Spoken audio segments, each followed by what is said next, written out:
It's time to review Ratchet Clank 2, Going Commando, ew, for the PlayStation 2. Okay, first of all, I'd like to mention that this is a requested review by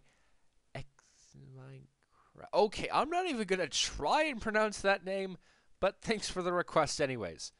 Going Commando is the sequel to the 2002 platforming hit Ratchet Clank.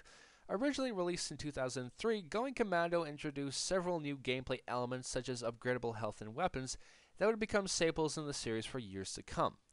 Now, before I get into this game, I should mention that when I was younger, I actually didn't really like the second game. Maybe it was because I loved the original so much and thought this would be even better. Maybe things just felt really unfamiliar, but for whatever reason, I didn't care all that much about Ratchet Clank 2. Well, it's been a few years, so maybe this time things will turn out better. I should also mention that when I reviewed the original over a year ago, I said that it was actually a pretty good game. So, a decade after its release, let's jump in and find out if the sequel is actually better than I thought, or if it's still worse than the original. The plot of Going Commando takes place a year after the events of the original game, where our titular heroes are transported to the Bogon Galaxy by Abercrombie Fizzwidget, president of Megacorp, the Bogon Galaxy's resident giant weapons of doom merchant. It turns out that an experiment the company was making has been stolen by a mysterious thief, and Ratchet and Clank are tasked with retrieving the experiment.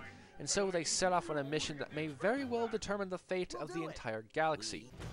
Ratchet & Clank 2 revives the 3D platforming run-and-gun gameplay of the original installment with a few new additions.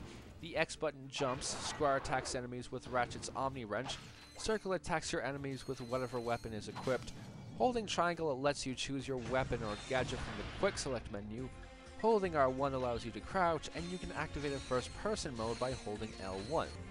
Now, one of the new additions to the game are upgradable weapons and health. Basically how this works is that when you kill enemies, a bar next to your health bar, along with whatever you're using at that moment, fills up, and when it fills completely, you'll get an extra hit point for your health and a stronger version of your weapon. As well as that, you can now buy armor from certain booths in order to decrease the amount of damage taken when you're hit. But in order to buy the armor, along with weapons, ammo, and certain gadgets, you're going to need nuts and bolts. Thankfully, those can be acquired by killing enemies, destroying crates, and completing challenges in several places such as the Gladiator arenas. Another new addition where you complete challenges that usually involve killing tons and tons of enemies. The general objective of the game is to complete whatever mission you're given on each planet, such as retrieving information, completing a challenge, and more. In secret areas, you can find golden bolts, which can be used to buy mods for your weapons or in order to make them more effective in combat. And there are certain areas where you can use your spaceship to fight enemies and gain obtainium, which is used to buy new weapons and upgrades for your ship.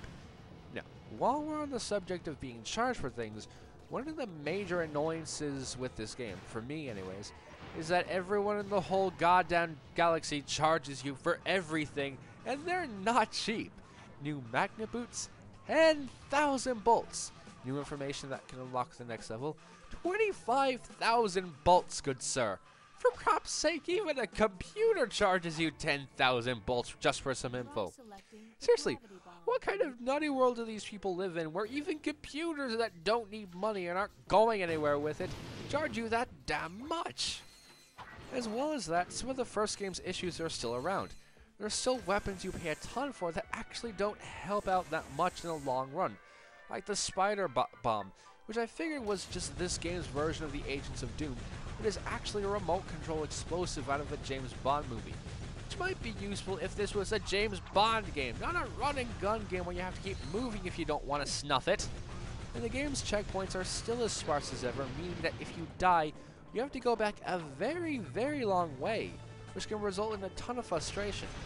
And to make things worse, this game has a lot of irritating difficulty spikes, where two levels can be described as total hell, and then the next level is a lot easier right before going back up to Balzode's levels of difficulty the level right after.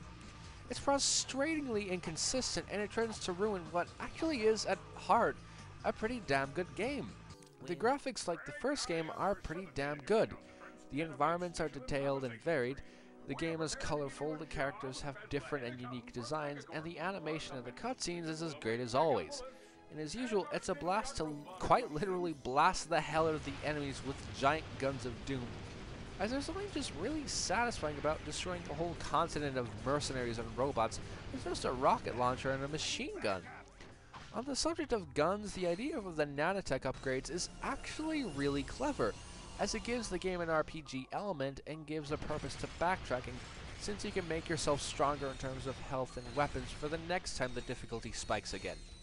There's also quite a bit of variety in this game, with not just the run and gun platforming, but also spaceship sections, parts where you play as Clank, Gladiator arenas, and more, which makes the game even more playable, since it's not just the one kind of gameplay all the time.